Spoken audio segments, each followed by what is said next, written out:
नमस्कार, मैं हूं नगमा। आपने अभी अभी सुना देश के प्रधानमंत्री नरेंद्र मोदी को। उन्होंने इस संकट की घड़ी में राष्ट्र के नाम अपना संदेश दिया और कहा कि जन भागीदारी से ही लोग लड़ सकते हैं कोरोना से, और इस बात को दोबारा बताया कि कैसे दवाई और उसके साथ साथ कड़ाई दोनों जरूरी है। वैक्सीन के बाद भी भरोसा दिलाया कि भारत के पास एक बहुत ही सशक्त फार्मा सेक्टर है जो तेजी से दवाइयां बना सकता है, और हम इसकी कोशिश कर रहे हैं। और लगातार देश के बड़े बड़े शहरों में ऑक्सीजन की जो कमी है उससे निपटने के लिए तमाम पर्याप्त कदम उठाए जा रहे हैं, क्योंकि लगातार हम आपको ये खबरें दिखा रहे हैं कि राजधानी दिल्ली तक में जो तमाम बड़े अस्पताल हैं, चाहे वो प्राइवेट अस्पताल हों या वो पब्लिक सरकारी अस्पताल हों, उन तमाम जगहों पर ऑक्सीजन एक सीमित समय के लिए बचा है। और ऐसे में दिल्ली सरकार और केंद्र सरकार कोर्ट में है और इस बात की अपील कर रहे हैं मुख्यमंत्री कि ऑक्सीजन जल्दी से मुहैया कराया जाए। प्रधानमंत्री ने कहा है कि तमाम कदम उठाए गए हैं कि ऑक्सीजन जल्द से जल्द मिले। तो राष्ट्र को संबोधित किया प्रधानमंत्री ने और यह भी बताया कि वैक्सीनेशन का जो काम है वो भारत में कितनी तेजी से चला है। सबसे ज्यादा वैक्सीनेशन यहां पर हुए हैं। प्रधानमंत्री की इन बातों पर चर्चा करने के लिए मेरे तमाम सहयोगी मेरे साथ जुड़ रहे हैं। आपको हम सबसे पहले हमारे साथ स्टूडियो में हमारी सहयोगी कादम्बिनी शर्मा हैं। कादम्बिनी, एक बार फिर हमने प्रधानमंत्री को सुना। इस दफा क्या उनके मुख्य मंत्र थे? आपको ये भाषण इस समय कितनी सांत्वना देने वाला लगा? क्योंकि लोग जो हैं वो मानसिक तौर पे बहुत ज्यादा परेशान हैं, बीमारी से तो जूझ ही रहे हैं। देखिए नगमा, इस बयान के ये जो संदेश है इसके दो तीन पक्ष हैं। पहला पक्ष ये है, जो समझने वाली बात है, वो ये कि पूरी तरह से कोशिश की जा रही है कि कुछ ही दिनों में चाहे ऑक्सीजन हो, चाहे हॉस्पिटल बेड्स हों या फिर दवाइयाँ हों, ये सब उपलब्ध होंगी। लेकिन ये शॉर्ट टर्म और लॉन्ग टर्म प्रोग्राम है। अभी जो लोग इस बात के लिए परेशान हैं, जो हॉस्पिटल के बाहर बैठे हुए हैं, जिनको इंतज़ार है, जिनके मरीज जो हैं वो हॉस्पिटल के बाहर मर जा रहे हैं ऑक्सीजन की कमी से, या दवाइयाँ जो बिक रही हैं कई कई हज़ार में कुछ रुपयों की दवाइयाँ, फौरन इस लेवल पर क्या होगा? उन लोगों को जो एक एक टैंक के लिए, ऑक्सीजन के एक एक सांस के लिए अभी संघर्ष कर रहे हैं, उनको इससे कितना आश्वासन मिलेगा? सबसे बड़ी चीज़ समझने वाली ये है। ये ज़रूर है कि पीएम ने कहा है कि लगातार कोशिश चल रही है, सभी कमियां पूरी की जाएंगी, लेकिन अभी जो फौरन जो लोग इस अभी पीड़ा से गुजर रहे हैं, जो पीएम भी कह रहे हैं कि वो समझ रहे हैं ये पीड़ा, लेकिन उसका क्या होगा? कैसे तुरंत मदद मिलेगी? लोगों तक जब तक मदद पहुंचेगी नहीं तब तक वो उस प्रकार से आश्वस्त नहीं हो पाएंगे। ये जरूर है कि पीएम ने जो बोला है उसके मुताबिक कुछ दिनों में ये सब कुछ उपलब्ध होगा। जहां तक बाकी चीजों का सवाल है कि कोविड में व्यवहार कैसा होना चाहिए और किस तरह से सबको साथ आना चाहिए, मुझे लगता है कि लोग पहले ही एक दूसरे की मदद कर रहे हैं। अगर आप सोशल मीडिया देख रही होंगी तो आपने देखा होगा कैसे एक दूसरे के इंफॉर्मेशन को लोग शेयर कर रहे हैं, एक दूसरे की मदद करने की कोशिश कर रहे हैं। लेकिन यहाँ पर सबसे बड़ी जो जरूरत है वो ये है कि किस तरह से फौरन मदद पहुंचाई जाए। तो लोग कितना आश्वस्त हुए हैं ये देखने वाली बात होगी। जी जी, शुक्रिया आपका कादम्बिनी।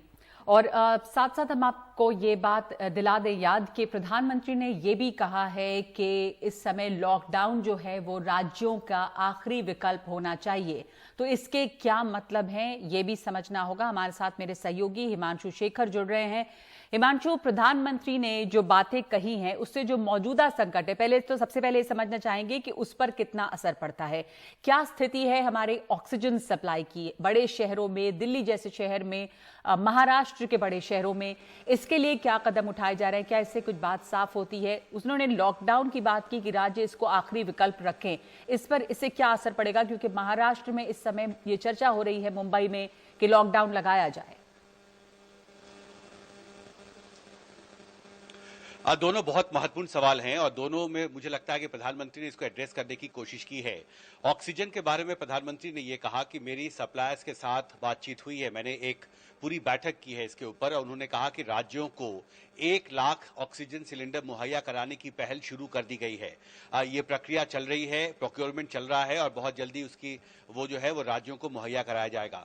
साथ में उन्होंने राज्य स्तर पर साथ में जो ऑक्सीजन प्लांट्स हैं, नए प्लांट सेटअप करने के लिए जो पहले से अप्रूवल्स थे उस काम को तेजी से आगे बढ़ाने की बात कही है। और साथ ही ये भी कहा है कि इंडस्ट्री में जो इंडस्ट्रियल यूज हो रहा है अभी ऑक्सीजन का, उसका डायवर्शन किस तरह से जल्दी किया जाए मेडिकल ऑक्सीजन के लिए, इसके लिए भी दिशा निर्देश जारी किए गए। यानी जो इंडस्ट्री के पास जो सरप्लस ऑक्सीजन है अवेलेबल अभी, उसका मेडिकल ऑक्सीजन जो है उसका इस्तेमाल किस तरह से कोरोना संकट के मरीजों को राहत पहुंचाने के लिए किया जाए, इस दिशा में पहल की जाए। उन्होंने कहा कि जो क्रिटिकल मेडिसिन हैं उनके प्रोडक्शन को बढ़ाने के लिए दिशा निर्देश जारी किए गए हैं और बहुत जल्दी उसके नतीजे सामने आएंगे।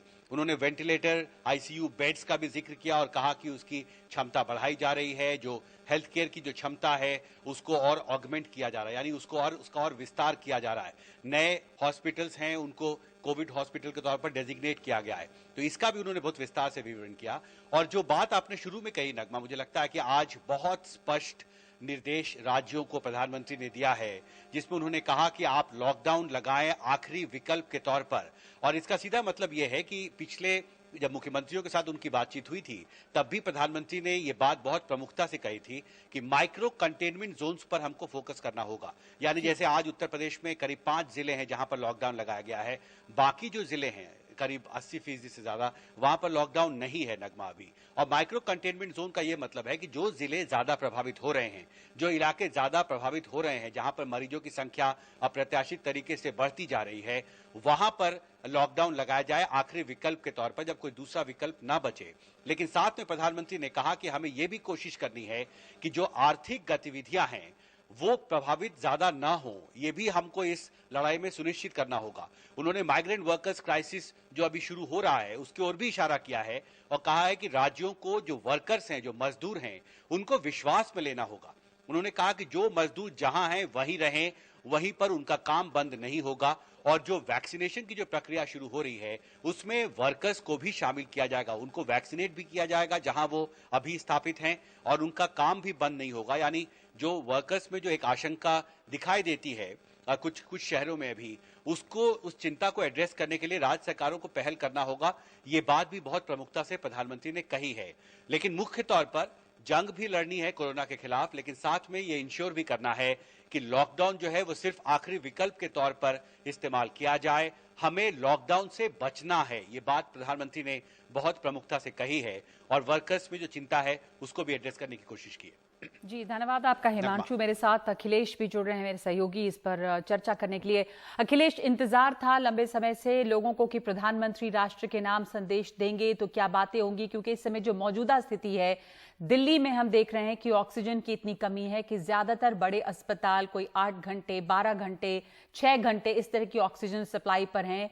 लोग एक दूसरे की मदद में जुटे हुए हैं, दवाएं आउट ऑफ स्टॉक हैं। तो प्रधानमंत्री ने जो बातें कही उसमें कुछ लॉन्ग टर्म बातें हैं कि फार्मा इंडस्ट्री किस तरह से इस चुनौती का सामना करेगी और तेजी से दवाएं बनेंगी, कैसे इंडस्ट्रियल ऑक्सीजन को भी इस्तेमाल किया जाएगा मेडिसिनल ऑक्सीजन के लिए, जो फौरी राहत मिल सकती है, उस पर प्रधानमंत्री ने क्या कहा। क्या आपको लगता है कि जो लोग मानसिक रूप से इस समय इतने परेशान, विचलित हैं बीमारी के साथ साथ, उनको इस बात से कुछ उनके लिए राह निकलती है? देखिए नगमा, सब लोग जो हैं वो चाहे राज्य हो चाहे आम जनता हो, प्रधानमंत्री नरेंद्र मोदी की ओर देख रहे हैं, क्योंकि पिछले 1 साल से जो लड़ाई चली है कोरोना महामारी के खिलाफ, इसकी जो पूरी बागडोर है ये खुद पीएम मोदी ने अपने हाथों में ले रखी थी। पिछले 3-4 दिनों में भी हम देख रहे हैं कि लगातार वो एक के बाद एक बैठकें कर रहे हैं। आज शाम को भी उन्होंने जो वैक्सीन निर्माता हैं उनके साथ लंबी बैठक की है। इससे पहले डॉक्टरों के साथ उनकी बातचीत हुई है, फार्मा कंपनियों के नुमाइंदों के साथ उनकी बातचीत हुई, तमाम जो मंत्रालय हैं उनके सेक्रेटरीज के साथ उनकी मीटिंग हुई। तो इस तरह से एक के बाद एक बैठकों का सिलसिला उनके ऊपर चल रहा है। वो जानते हैं कि वो इस वक्त जबरदस्त उनसे लोगों की अपेक्षाएं हैं, क्योंकि पिछले 1 साल से वो ये आश्वस्त करते आए थे कि जो लड़ाई है ये अगर सबका सहयोग मिलेगा तो जीत जाएंगे। लोगों ने अपनी ओर से पूरा सहयोग भी दिया। पिछले साल जब लॉकडाउन का ऐलान किया था तब सिर्फ 21 दिनों का वक्त पीएम मोदी ने मांगा था। ये बात अलग है कि बढ़ाते बढ़ाते वो 3 महीने तक का लॉकडाउन जो है वो खिंच गया था।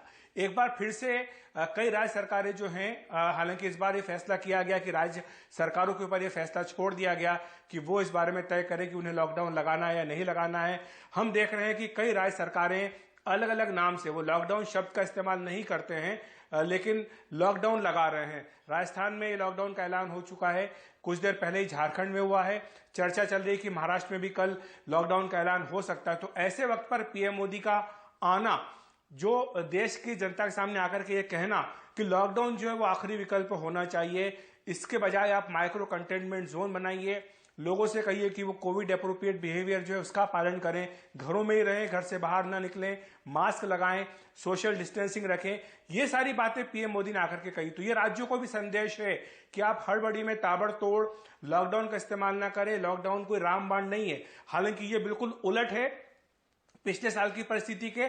तब ये कहा गया था कि लॉकडाउन ही एकमात्र तरीका है और अब लॉकडाउन जो है वो आखिरी तरीका बताया जा रहा है। लेकिन इसके पीछे उनकी अपनी दलीलें हैं पीएम मोदी की। वो ये कह रहे हैं कि भारत ने वैक्सीन बना लिया है, दुनिया का सबसे सस्ता वैक्सीन है, अभी तक 13 करोड़ भारतीयों को ये वैक्सीन लगाया जा चुका है। वो भी ये बात भी कह रहे हैं, वो ये भी कह रहे हैं कि भारत में दवाइयां जो है सबसे ज्यादा बन रही हैं। ये बात अलग है कि आज जो परिस्थिति है नगमा, हम जब बात कर रहे हैं कि लोगों के पास न दवा है, रेमडेसिविर दवा जो है वो कालाबाजारी उसकी हो रही है, अस्पतालों में वो दवा नहीं है। मैं खुद अभी एक अपने परिचित के लिए ये दवा का इंतजाम करने में जुटा हुआ हूं।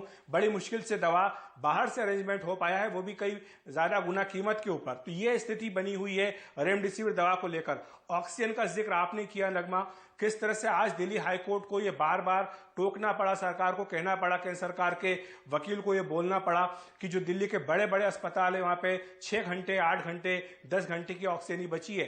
अहमदनगर की खबर हम लगातार आज दिन भर दिखा रहे हैं, जहां पर कि 2 घंटे की, 1 घंटे की ऑक्सीजन बची थी। महाराष्ट्र के कई और शहरों में यही हाल है। मुंबई से रिपोर्ट आई थी, एक डॉक्टर का वीडियो आया, जो वीडियो रिकॉर्ड करते करते वो रोने लगी थी, कहने लगी थी कि जो युवा है वो इस बीमारी को हल्के में ना लें, और ये भी कहा कि किस तरह से वहां पर ऑक्सीजन की कमी हो गई है। तो ये पूरे देश में त्राहिमाम हो रहा है। तो जाहिर सी बात है कि ऐसे में पीएम मोदी को आना ही था, आकर के उनको ये कहना ही था, विश्वास दिलाना ही था लोगों को कि इस लड़ाई में भी शायद जीत हो जाएगी। इसलिए उन्होंने कहा कि इस बार जो दूसरी लहर आई है बहुत विकराल स्वरूप में इस लहर आई है। वो जानते हैं कि चुनौतियां बहुत ज्यादा हैं, देश का जो हेल्थ इंफ्रास्ट्रक्चर है वो शायद इसका मुकाबला करने में कामयाब नहीं हो पा रहा है, जो कि बिल्कुल साफ दिख रहा है कि किस तरह से शमशान घाटों में लगातार लाशों का ढेर लगा हुआ है, कब्रिस्तान में लाशों का ढेर लगा हुआ है, और लोग जो है तड़प रहे हैं, तरस रहे हैं, किसी भी तरह से उनको मदद मिले। तो ऐसे में उनको आना पड़ा, कहना पड़ा। लेकिन फिर भी जैसा आप कह रही हैं कि वो लॉन्ग टर्म बातें कर रहे हैं, लेकिन फिलहाल लोगों की दिलचस्पी इसमें नहीं। लोग चाहते हैं कि उनको तुरंत राहत मिले। लोग अपील कर रहे हैं कि उनके परिचितों को आईसीयू में बेड मिले, उनके जो बीमार लोग हैं जिनके ऑक्सीजन लेवल 30 पर 25 पर आ गया है, उनको तुरंत आईसीयू में एडमिशन दिया जाए, वेंटिलेटर लगाया जाए। वो सब कहाँ हो रहा है? वो हो रहा है या नहीं हो रहा है? बेड है या नहीं है दिल्ली में, दिल्ली के आसपास में या देश के दूसरे शहरों में? हम तो शहरों में रहते हैं, हम शहर की बात कर सकते हैं, लेकिन गांव में, कस्बों में वहां क्या हो रहा है? वहां किस तरह का जर्जर व्यवस्था है हेल्थ सिस्टम की, हमसे किसी से छुपा नहीं है। तो वहां पर क्या बुरा हाल हो रहा होगा, आप और हम इसकी कल्पना कर सकते हैं।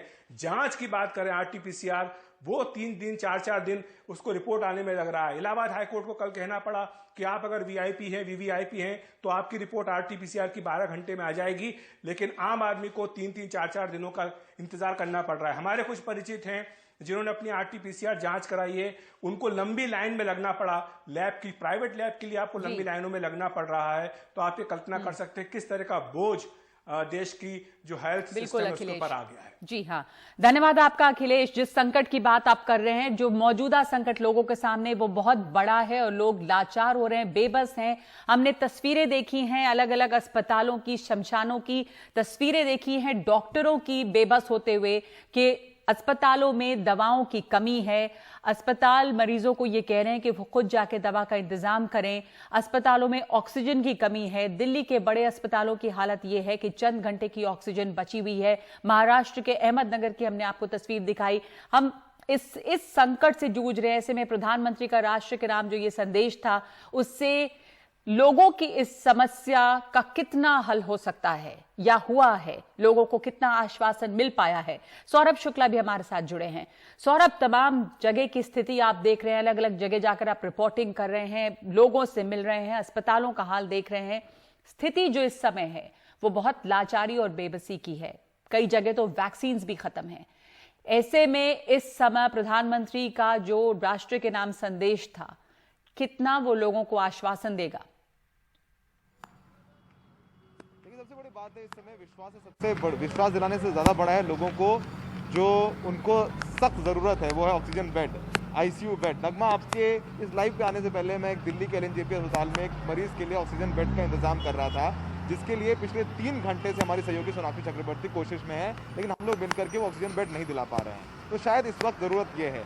शुक्रवार को नगमा केंद्रीय स्वास्थ्य मंत्री डॉक्टर हर्षवर्धन ने प्रेस कॉन्फ्रेंस की थी। उन्होंने कहा था कि ऑक्सीजन की कमी नहीं है। शुक्रवार आज शनिवार 3 दिन बाद ऑक्सीजन की कमी होती है। बड़े बड़े अस्पताल देश के वो कहते हैं उनके पास ऑक्सीजन नहीं है। और आप देखिए यहाँ पर आनंद विहार में खड़े हैं, लगातार एक के बाद एक बस आ रही हैं और इसमें प्रवासी मजदूर जा रहे हैं। इनका कहना है कि पिछली बार भी ऐसे ही बोला था कि 21 दिन का लॉकडाउन है, लेकिन बढ़ाकर के 3 महीने कर दिया गया था। तो अब जो पहले हुआ है 3 महीने 21 दिन के बाद बढ़ाते बढ़ाते, उनको कहना है अगर हम बस नहीं लेके जाएंगे तो बाद में पैदल जाना पड़ेगा और सरकार हमें नहीं पूछेगी, हम लोग सड़क पर मर जाएंगे। तो कहीं ना कहीं प्रधानमंत्री ने ये जो बात कही है उसे लोगों में जरूर थोड़ा सा भरोसा आएगा। कुछ लोगों से बात करते हैं। मैम, ये बताइए कि प्रधानमंत्री मोदी ने अभी जो बोला है कि विश्वास रखिए, धीरज रखिए, तो आपको लगता है कि थोड़ा सा इससे लोगों में एक आशा आएगी जिस तरीके से पूरा माहौल खराब हो गया है?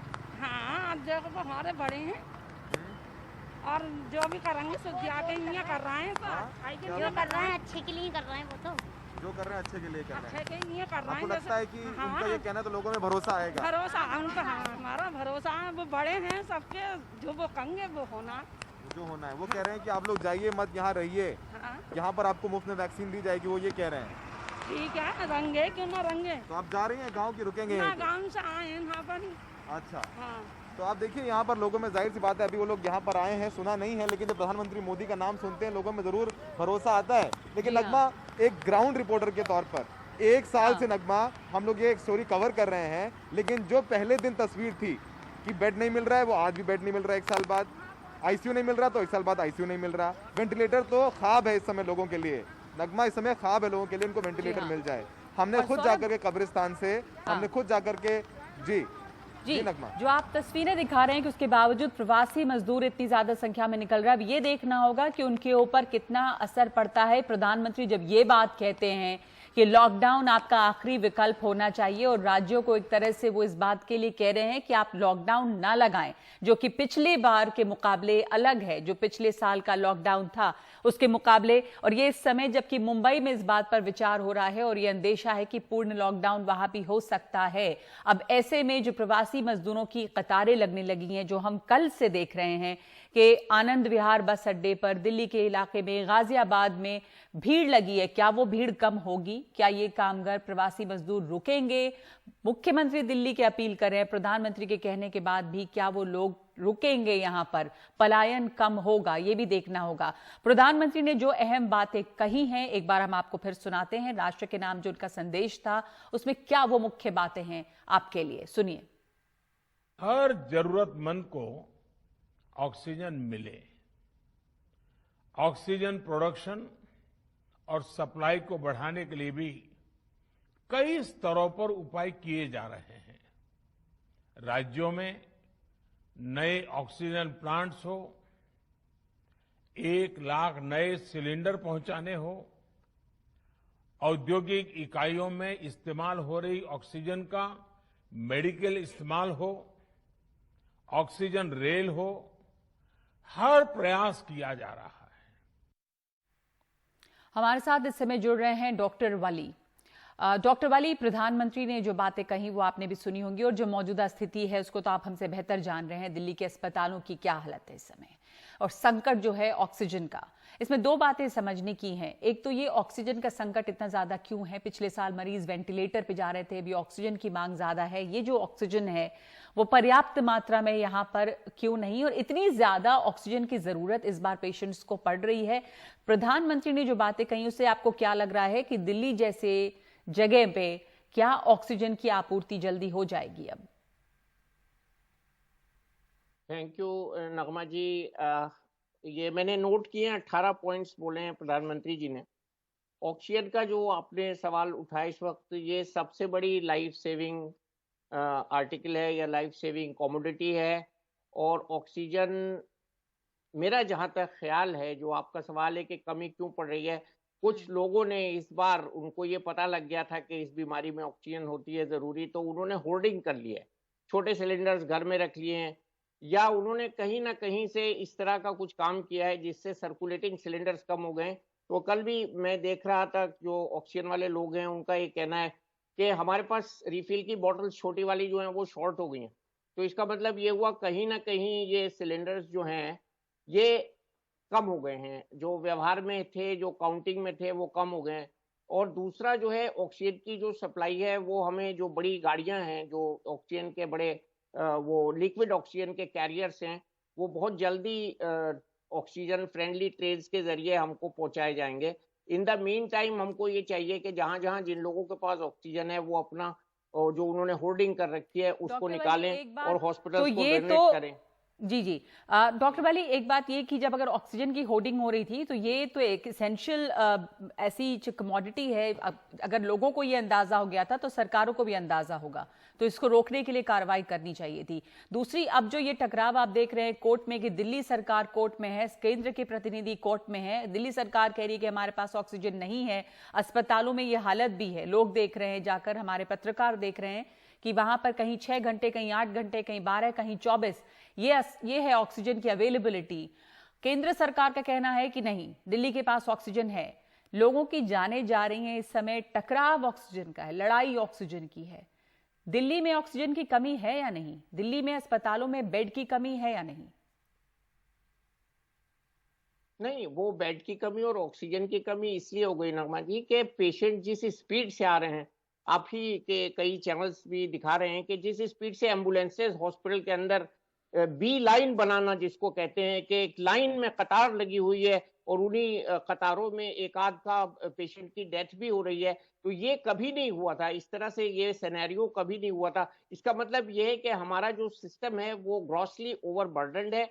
उसमें जो पेशेंट्स की कैपेसिटी है, हॉस्पिटल्स की हैंडलिंग की जो कैपेसिटी है, जैसे इमरजेंसी में 4 डॉक्टर हैंडल कर रहे हैं तो वो 4 पेशेंट को हैंडल करेंगे और बाहर 20 एम्बुलेंसेस की लाइन लग रही है तो दे हैव टू वेट। तो उसमें ये एक नेचुरल चीज है, वेटिंग जो है उसमें नेचुरल चीज हो जाएगी और ये हुआ है और ये होना है और आगे चल के और ना हो जाए। शुरू में तो शमशान में जो है एम्बुलेंस की लाइनें लगी थी जो बॉडी लेके जा रही थी, अब जिंदा लोगों की एम्बुलेंस की लाइनें लगी हैं। तो ये सब चीजें, और दूसरी जो है मैं जो अब आपके चैनल के जरिए से एक बड़ी बात जो प्रधानमंत्री जी ने कही, शायद उन्होंने रिस्पेक्टफुली कहा डॉक्टर प्रोफेशन, मेडिकल प्रोफेशन के लिए, नर्सेस के लिए, वार्ड बॉयज के लिए, पैरामेडिक्स के लिए, एम्बुलेंस ड्राइवर्स के लिए, मैं अब इस बात पे जोर देने लगा हूं कि अब सब चीजों को छोड़ के हमारा अटेंशन इस पर जाना चाहिए कि कहीं ये हमारा मेडिकल फोर्स जो है ये फेल ना हो जाए। इसको हमें संभाल के संजो के रखना है। हमारे डॉक्टर पिछले 15 महीने से ओवरबर्डन्ड है, नर्सेज ओवरबर्डन्ड है, उन्होंने अपनी पूरे दिन 2-2 दिन पीपी किट नहीं खोली है।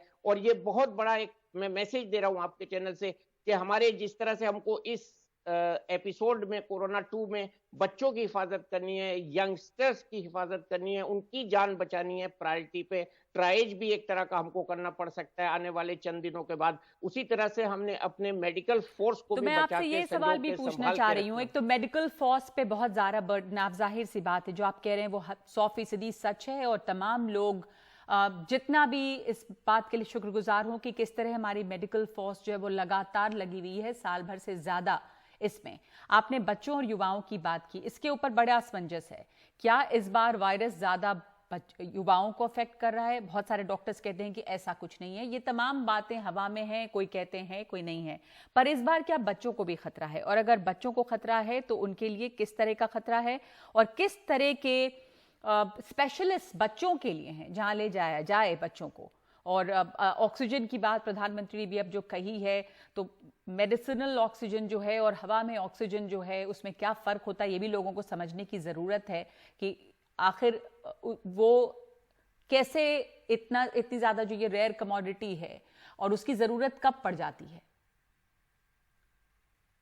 देखिए, ये हवा की जो ऑक्सीजन होती है वो हमको थेरेप्यूटिकली यूज नहीं कर सकते। मेडिकल ऑक्सीजन का मतलब ये होता है वो लिक्विड फॉर्म में ट्रांसपोर्ट हो सकती है और सिलेंडर्स में भर के वो यूज हो सकती है।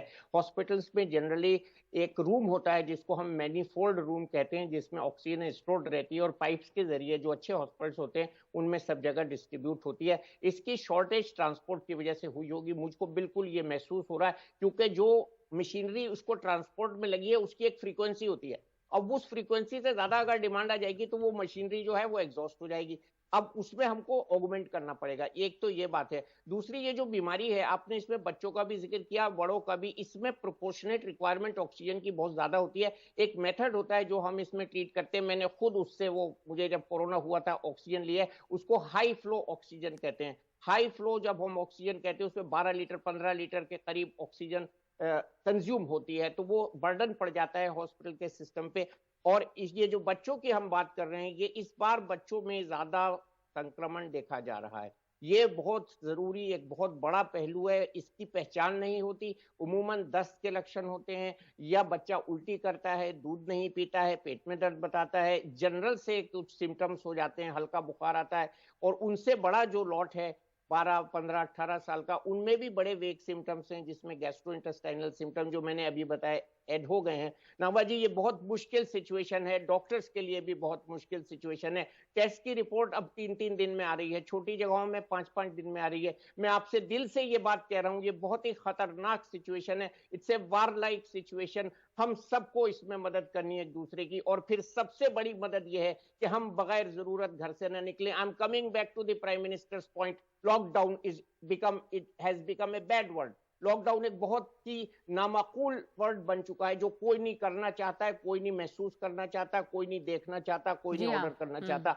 और कोर्ट्स में जाया जा रहा है इसके लिए। बड़ी अजीब सिचुएशन है, ये कोर्ट्स में जाया जा रहा है। मैंने कभी ऐसा नहीं देखा था, ना सोचा था। लेकिन मैं सबसे ये गुजारिश करता हूं, मेरा लॉकडाउन ये है, मेरा लॉकडाउन MASK, मेरा अपना सुरक्षा कवच है। मेरा दूसरा लॉकडाउन मेरे पैर हैं, जिन पर मैं चल के नहीं जाऊंगा। अगर हम ये सब अहद कर लें पाबंदी के साथ, और हम घर पे रहे, तो हम शायद इसका मुकाबला कर सकेंगे। और प्रधानमंत्री जी ने रामनवमी और रमजान का भी जिक्र किया है, और डॉक्टर्स के लिए जो उन्होंने कृतज्ञता प्रकट की है, दिखाई है शुरू में बयान के अपने, उसके लिए मैं उनका धन्यवाद करना चाहूंगा आपके चैनल के माध्यम से। और अपने सब डॉक्टर कुलीग्स का जो जी तोड़ के खिदमत कर रहे हैं विद और विदाउट ऑक्सीजन, उनका भी मैं धन्यवाद करना चाहूंगा। ये बहुत बड़ा एक वॉर लाइक सिचुएशन है, जैसा कि मैंने कहा, एंड इज ऑलमोस्ट अनमैनेजेबल। ये ऊपर वाले की वॉर कृपा लाइक है, सिचुएशन में लोग अपनी मदद खुद करें। अभी सरकारें कोशिश कर रही हैं, बहुत सारी चीजें हैं जो करना बाकी है, क्योंकि लोगों के पास अस्पतालों में जो उनको सुविधाएं मिलनी थी उसमें कमी है, ऑक्सीजन में कमी है, दवाओं में कमी है। तमाम बाकी इंतजाम जो हैं उसमें इस समय बहुत बड़े सवाल खड़े हो रहे हैं उस पर। तो जैसा प्रधानमंत्री ने भी कहा कि आप सेल्फ हेल्प ग्रुप बनाइए, आप मोहल्लों में ग्रुप बनाइए। कहने का मतलब शायद ये है कि आप अपनी मदद खुद करें अभी, और जितना हो सके अपने को सुरक्षित रखें। डॉक्टर वाली, शुक्रिया आपका इस बात को समझाने और बताने के लिए। लेकिन बहुत सारे सवाल जो हैं लोगों के पास वो बचे हुए हैं अभी, कि आखिर जिस तरह की बदहाली, बेबसी इस समय है, उससे किस तरह से लोग निपटेंगे, ये स्थिति कब सुधरेगी। एक ब्रेक ले रहे हैं प्राइम टाइम में।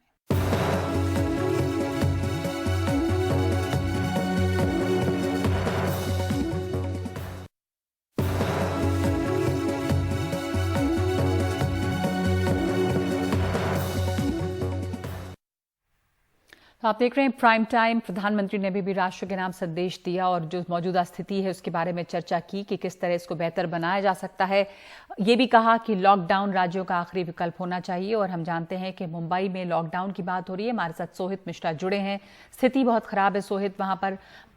आपको लगता है कि प्रधानमंत्री के इस बात का कुछ असर पड़ेगा, क्योंकि यहाँ पे अंदेशा है कि पूर्ण लॉकडाउन भी हो जाए?